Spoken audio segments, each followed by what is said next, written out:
Morning, everybody. This is Stacy with Stacy's Organizing and Decorating for Life. I'm here to help you organize your thoughts and decorate your perspectives. So today our topic is going to be about codependency and grief. We're going to talk about if you're codependent and how you may experience grief. You may not even know you're codependent, so please stick around. And how if you're grieving, you may experience codependency, because guaranteed you're going to experience codependency if you're grieving. And I'm going to explain all of this. So if you like that that's our topic today, please hit the like and subscribe button below.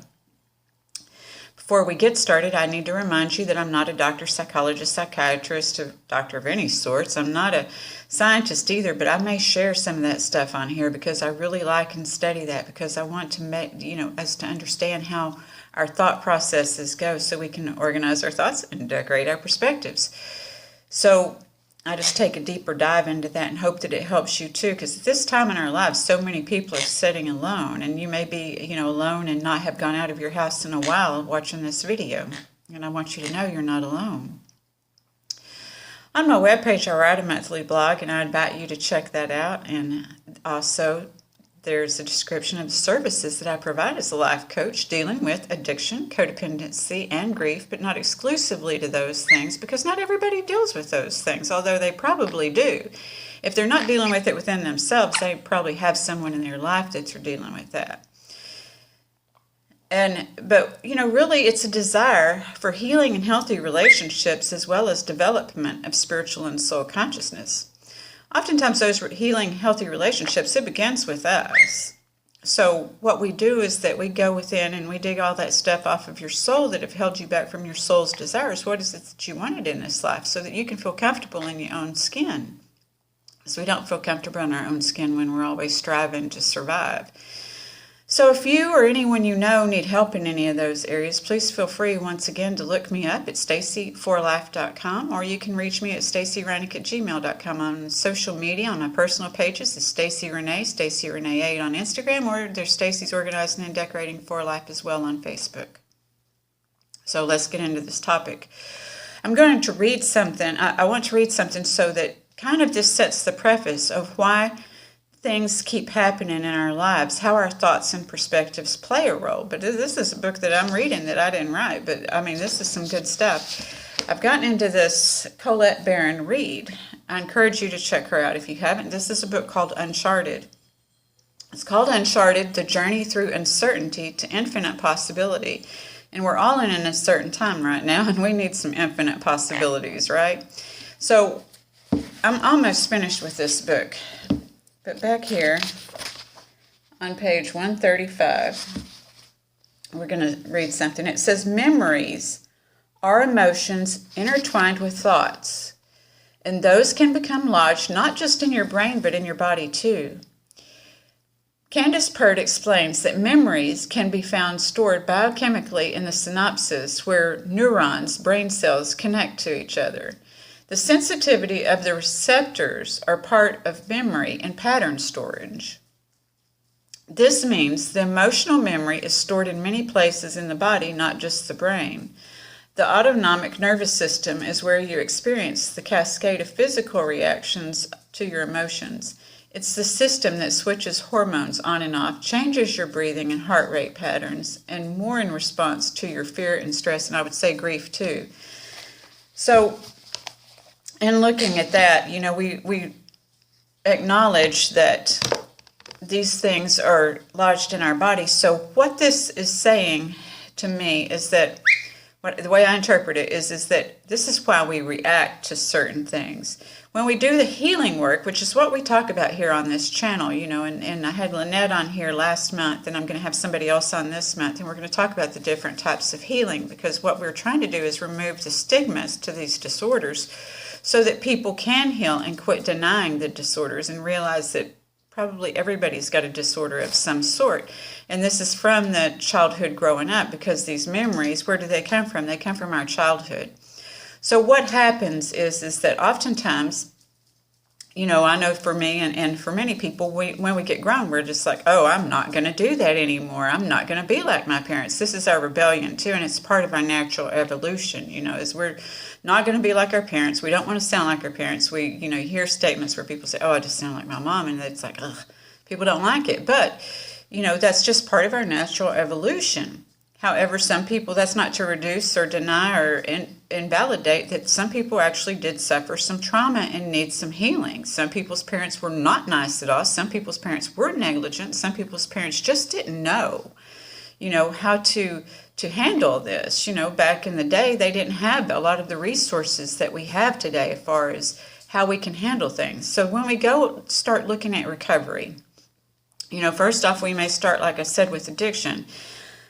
For me, I started with addiction, but not really with addiction, because before I started working on myself, I wanted everybody else to do better. So I've told you before that I went to ACA, which is Adult Children of Alcoholics, and this sort of thing, because obviously my dad was an addict and my mom was codependent, and I'm thankful to my mom that she allows me to share this. So my mom is my #1 fan. So thanks, Mom, because she will be watching this. She looks for these videos every Wednesday morning.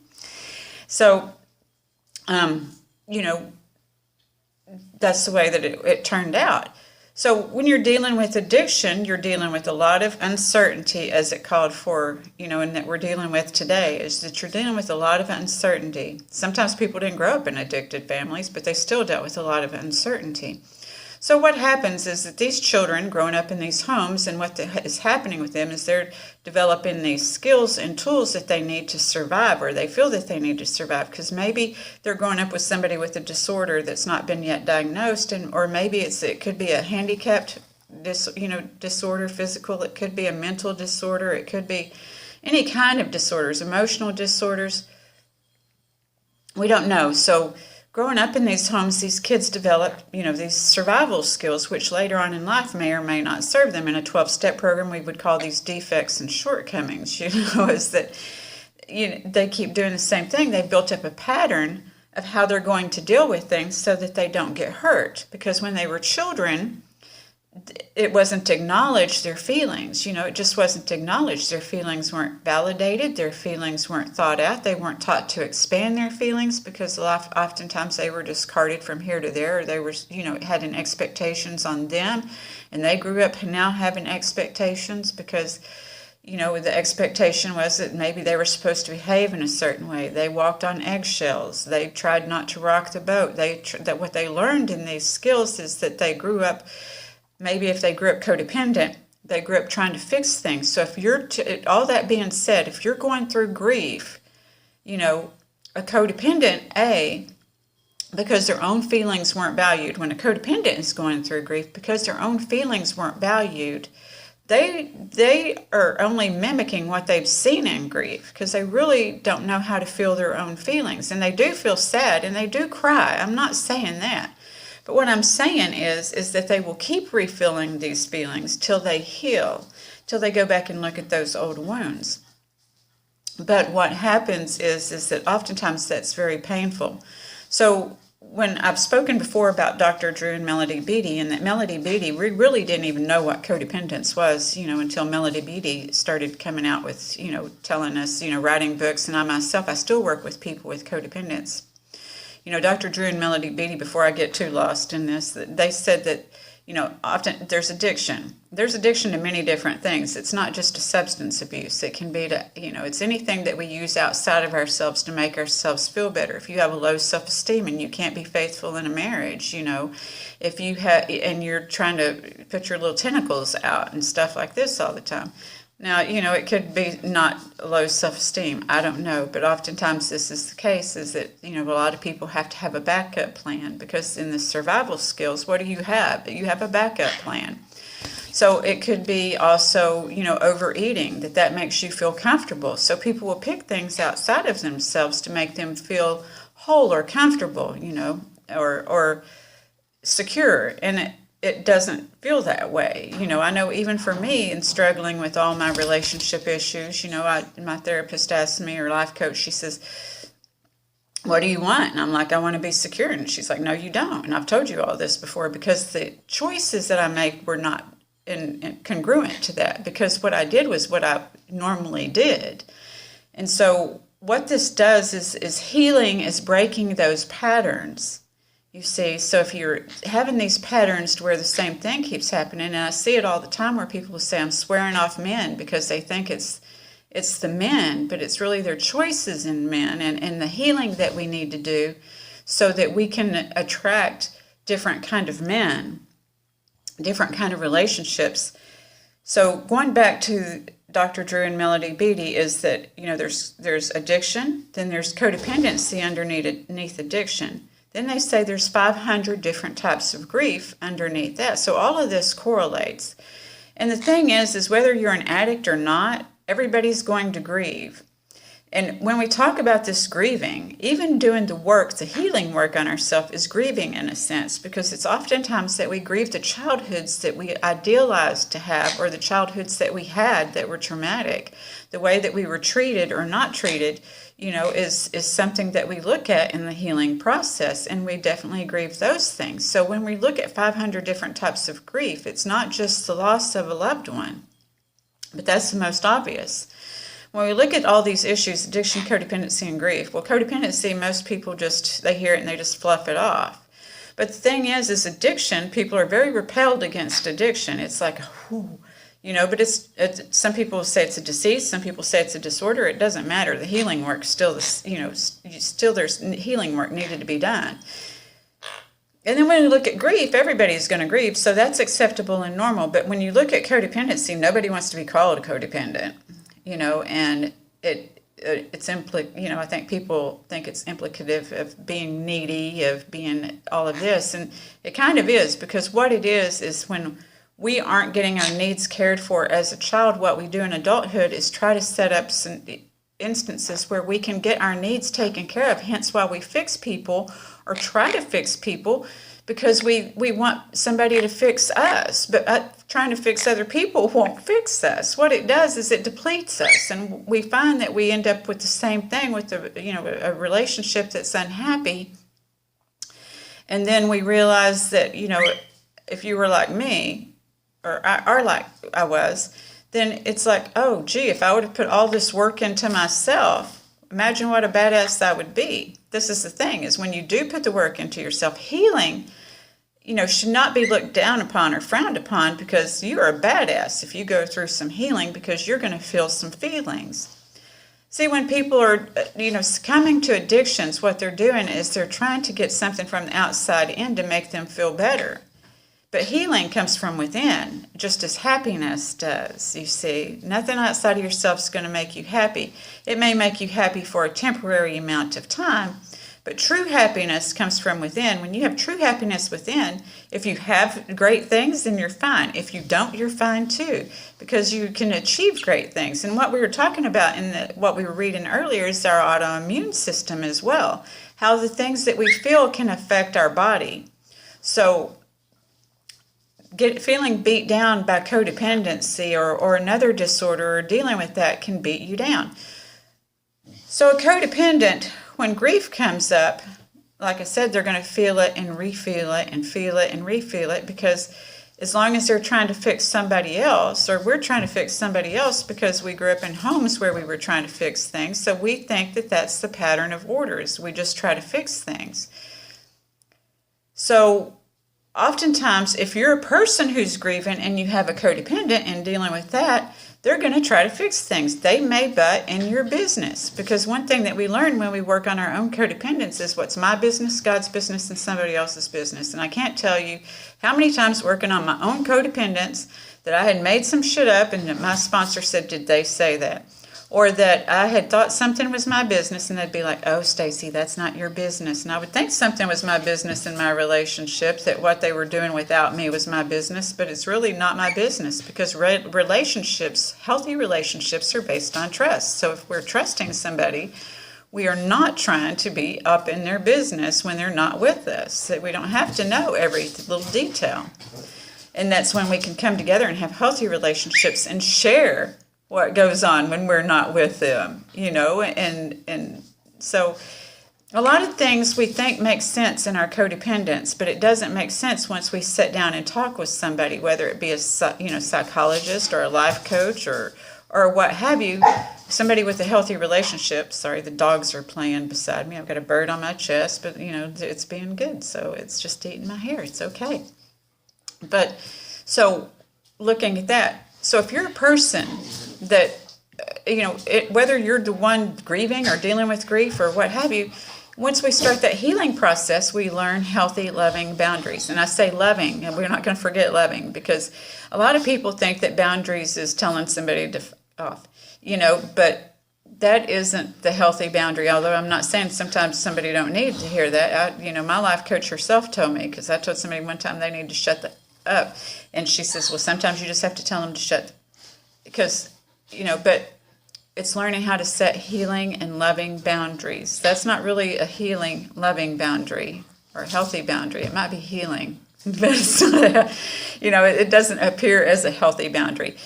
And we really want to expand, because when we expand our language, this is why I talk about our language and the things that we tell ourselves. When we expand our language, which wasn't allowed when we were kids. If you're codependent or have dealt with codependency, it wasn't allowed as a child to expand your language because you weren't heard. So we didn't learn how to expand our language, and we heard the same things over and over. So we repeat the same things over and over. In codependency, our dialogue is like, you made me feel like this. Where in healthy words, it's like, I felt like this when you said this. You stick with facts. You don't stick with what, is made up or what's a replay of your childhood, those things that you heard growing up. So we learn to expand our language. We learn when we expand our language, we expand our thoughts. Then when we expand our thoughts, we expand our perfections, because we're digging that stuff up and learning something new, you see. Because we come from a so-called negative, from our childhood, these things that we don't want to feel, that need to be healed. But once we go through the healing process, we can go to the positive once we start that, because then we start expanding instead of contracting. So when we expand, we're not just we're expanding our thoughts, we're expanding our perspectives, but we're expanding our words to do all of that, because we weren't heard as a child. So I hope that this is making sense. So when you expand your words, and you're a person who's grieving and a codependent person is butting in your business and trying to fix things, their intentions are well-meaning, and it's sad because they're trying to heal through helping you heal. But the thing is that can only happen from within them. So your concern is just to be kind and loving and say, you know what, I really don't need that right now, but thank you so much.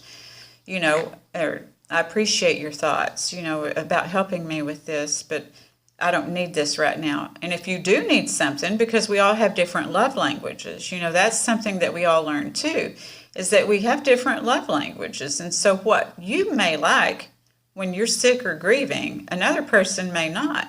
So this is why it's important to learn to communicate, so a person can say to somebody, instead of just rushing out trying to fix it and all of this, or people please, or these other traits that we come up with as survival skills when we're in our codependence, is that they learn how to say, would you like me to do this for you, rather than just going and doing something to make your life more comfortable that will boost their esteem. See, this is what happens, is that there's a place of coming from codependence, and there's a place of coming from compassion. When you're coming from compassion, you just offer. A codependent will go and try to fix it. So that's the difference between being compassionate. But a codependent person may think they're being compassionate because that's what they learn to do. And until they learn something new, they're going to keep doing that. So it's up to somebody who has done the work. If you were a codependent too, like me, I know now to set a loving boundary. I don't have to be mean. But it's all about trying to learn and have compassion and understanding, because when we look at Beatitudes, or we look at different things, the Prayer of St. Francis, when we look at these things, we realize that there are the polarities, but that we can come from a place of gentleness and tenderness. So, sometimes a person may not feel heard when they say something nice, especially if they have been involved in a codependent relationship, and then you're trying to flip the script. Because that's what we think. When we're in codependency, we think that there's this imaginary script, and that people should know certain things, and they don't. And then when we start healing with the codependency and learning, to set boundaries, then people are going to flip out at first. It doesn't feel comfortable for us, and it doesn't feel comfortable for the people in the house with us. However, the end result is awesome. There's a freedom to it, because you're not taking care of other people. You're not trying to fix things, And you're realizing that you can only fix yourself. And when you do go to somebody who's grieving or something, you come from a place of compassion to where you're not feeling like they're giving you an attitude, because guaranteed people are second guessing themselves in codependency. Even when they do try to fix something and it doesn't, it's not well received, then they feel bad too. So it's about healing so that we aren't feeling those bad feelings, because we still make mistakes, but we learn how to do it in a more mature way, how to feel the feelings in a more mature way, to process it, to say, this was an error. I will just not do that again next time. And then you go on about your business. It doesn't become that obsession that it does in codependence. So if you're grieving, now on the other side, and I've gone on quite a bit, but on the other side of that, just to set loving boundaries, to say no thanks, no thanks. Or, it would really help me a lot if you could do this for me. And then you may have to explain, because when you ask somebody to do something for you, you need to explain what the end result you want to have is, so that they're clear and you aren't getting your nerves messed up any worse than they are, because our nerves get bad.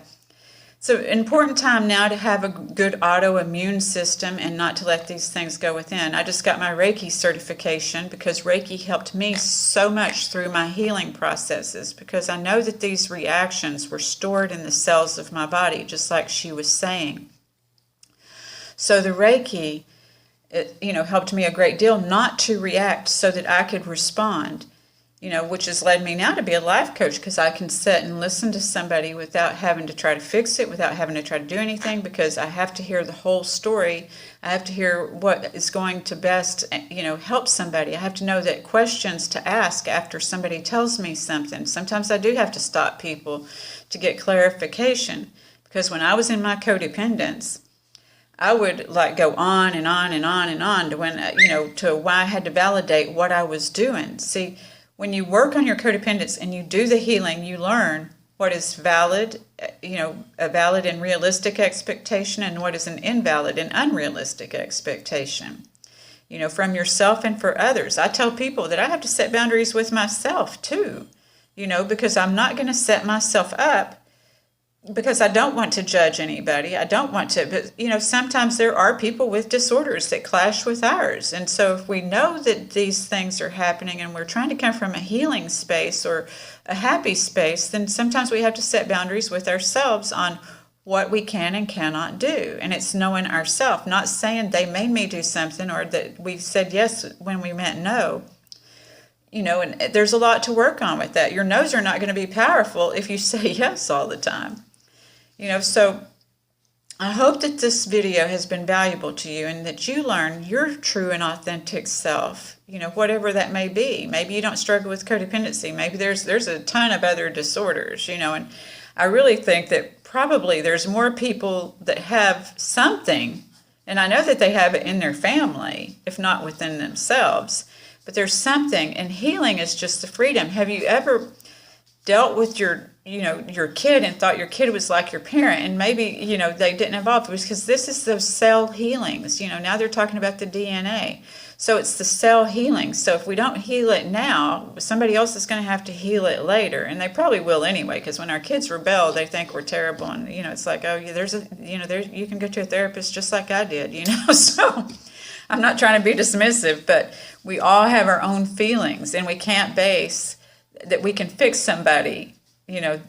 People have to fix themselves. Sometimes it calls for an outside source. And, if you're listening to me talk about the codependence and thinking, I want to tell you something. If you've dealt with any kind of addiction and you've dealt with it successfully for a time, and then you lose somebody, whether they break up with you or whether they die, you have that sense of loss. There are so many people at this time that they have a relapse. They can't deal with this sense of loss and the reality of things, so they have to go escape again into whatever addiction it is that they go into. It's quite common. I'm not, saying anything because it's terrible. It's tragic. This is where codependence comes in, because if you can work on your codependence, and I'm going to close with this, and I think this helped me a great deal when I dealt with my own grief.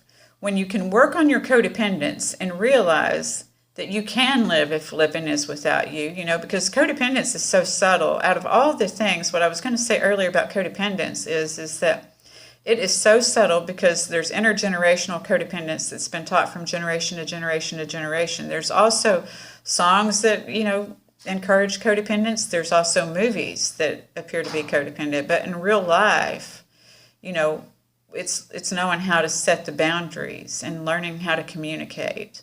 That's really what it boils down to. Is it's not, those other things are escapisms too. As we love music to turn the music up when we're angry, to turn the music up when we're happy. And those are all great.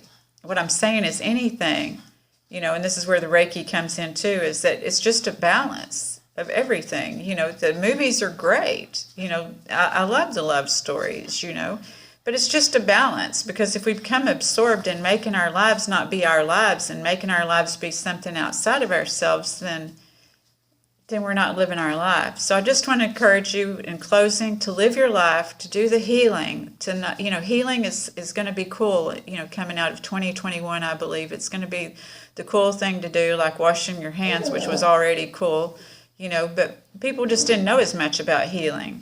So anyway, I hope this video has been helpful, and I thank you so much for watching weekly. I know some of you watch them every week, and I appreciate that, and I appreciate that you spend your time. Give me some of your time, and I do hope that we can collectively heal, and to help other people heal, and to let other people have that with compassion instead of feeling like there's a weakness to it, because there's no weakness to it. You are a badass. So thank you very much. I wish you much love.